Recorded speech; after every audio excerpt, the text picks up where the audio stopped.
We start the episode in a nice warm room. Fuck, that didn't last long. Tormund shares a listicle on how to stop your balls from freezing. Gendry talks about being sexually abused by Melisandre. And Jon tries to give Longclaw to Jorah, but he's like, now you don't have a sword. I have my fists.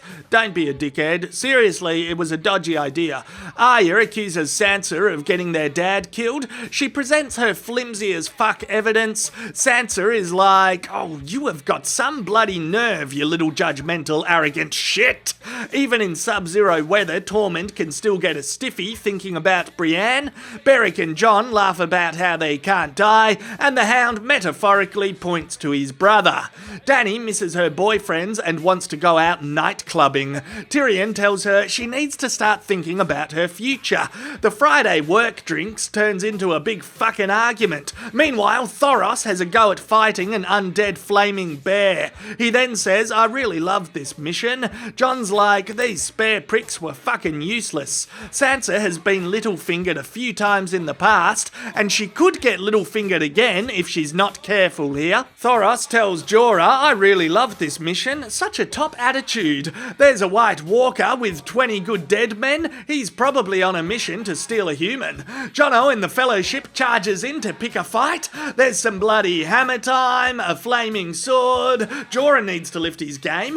Jono turns this wanker into a bag of ice cubes, and all his minions explode and die. Except this little fella, he gets bullied. He's like, help, someone help.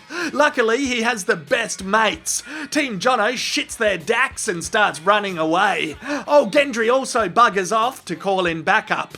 One of the spare pricks falls on the ice and breaks it, so I'm giving him credit for all of these kills. Unfortunately, they do end up in a pickle. Run, Gendry, run! He makes it into the loving arms of Davos, who yells, email the dragons! Jorah's thinking, could be worse, I could be a rock. Thoros is like, I really love this mission. Beric says, why don't we just go kill the boss man, and then we can all go home, Bob's your uncle.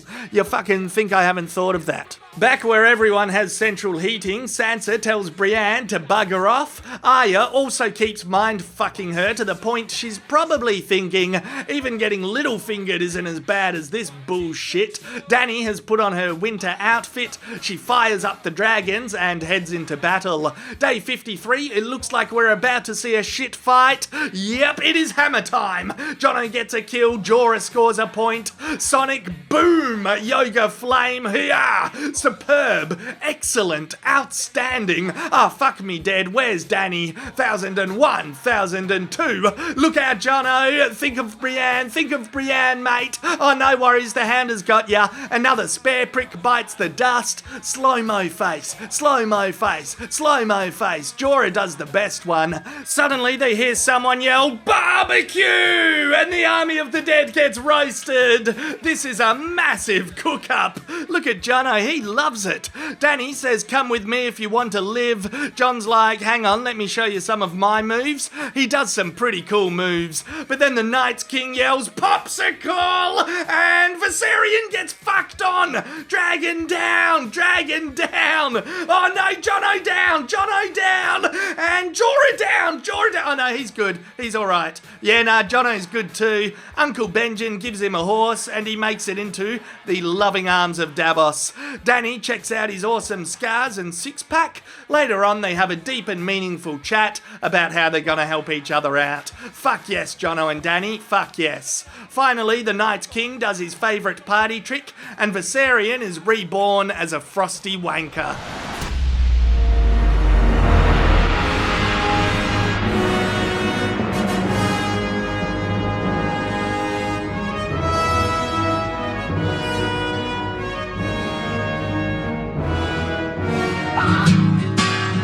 Most people I know think that I'm crazy.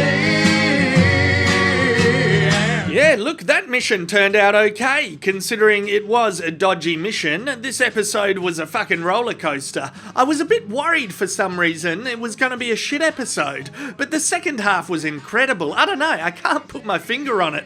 At 70 minutes long and having a couple of days to digest it, I think it's a real surprise packet. It does hold up well as a whole. I gotta give most valuable player to Emilia Clarke.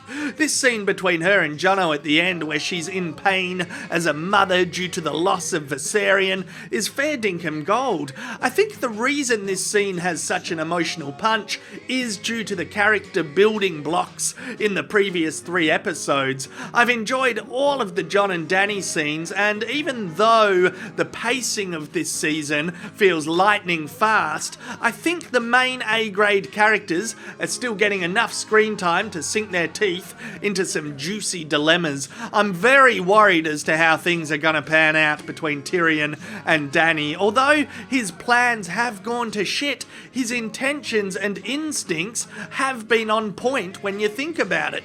You could never just rock up to King's Landing and immediately start a barbecue. Too many people would have been triggered due to the Targaryen barbecues from the past, so yeah, I love all of the Danny scenes this week. Maybe the episode was lacking suspense because it was predictable all along she would save the day, but yeah, once the standoff ended, I did enjoy this shit fight. I loved the Night King took down a dragon and respawned it. I was worried their army was a bit of a joke, I think, and maybe that's why I thought early on the episode could fall apart. This all-powerful army that John bangs on about was struggling to kill a few blokes, but then by the end you do have to wonder if the Night King wanted Jono and the gang to be trapped. Was it his plan to lure Daenerys near ground level and steal her dragons? How much do they know about who is on the other side of the wall? Yeah, the final taste in my mouth is that they're not to be underestimated. The banter between Tormund and the Hound was on a whole other level this week, like 00 agent level of fucking professional banter. I hope Arya is acting. We know Littlefinger can have places bugged. He loves a peephole, loves a secret peephole. She has what it takes to be a good actor from her time in Bravos. I hope she's not being a dumbass. I feel like handing Sansa Littlefinger's dagger could have been a signal, like blink twice if you're having me on with how judgmental you're being, sister. Bloody blink twice. The handing over of the dagger could have been Arya blinking twice. The episode is called Beyond the Wall, and if you're dedicated to truth, if you want to see truth in its 100% purest form, you have to be willing to look beyond a bloody wall. These fellas are on a mission to prove that the army of the dead is true. Some of them find truth in religion, truth in unrequited love, truth in owning your past mistakes. It's a quest for fucking truth. Sansa and Arya have a wall between them as well. Either Arya needs to see beyond the wall, and the truth is that Sansa is not an enemy, or Sansa needs to see beyond the wall, and that Arya is helping her snuff out Littlefinger once and for all. Tyrion is struggling to see beyond the wall as to whether or not Dany truthfully wants to break the wheel, and she can't see if he honestly wants to overthrow his family. Absolute truth is a hard thing to pin down and hold on to, and that's what this episode was about, for me anyways. Oh, and Benjen could have gotten on that horse, like Leo could have gotten on the door in Titanic. Benjen could have done it.